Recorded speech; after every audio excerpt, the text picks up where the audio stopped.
高雄有一個姓張的查甫人進前騎車違規手擱提分，去互員警抓落來。警方對伊做快篩，發現是食毒騎車，隨甲人逮捕。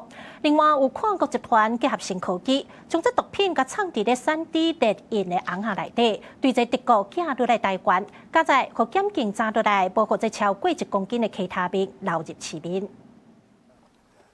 也是姓陳的嫌犯大個所在，警員要求伊交出手頭的包裹，包裹內底有3D 列印的紅仔鑫加數字型的物件。這外表看起來無啥，內底竟然摕3級毒品 K 他命。將毒品藏入自德國寄出的3D 列印玩具熊及數字飾品包裹，企圖蒙騙闖關。專案小組循線逮捕挨摸的陳姓主嫌及陳姓共犯。警方表示，姓陳的主嫌開大條錢，請共犯提供大個所在來做收包裹的地址，甲跨國的賣毒集團合作，加在互警員抓到，這1公斤的 K 他命才無流出去。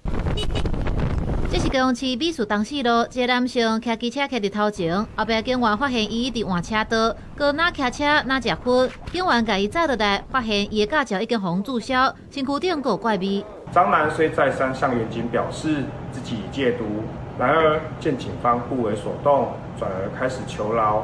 最後經對其實施唾液毒品檢測，結果呈陽性反應。用快篩檢測，確認這個男性有毒品的反應。伊閣講家己當咧戒賭，希望警員會使幫伊刷。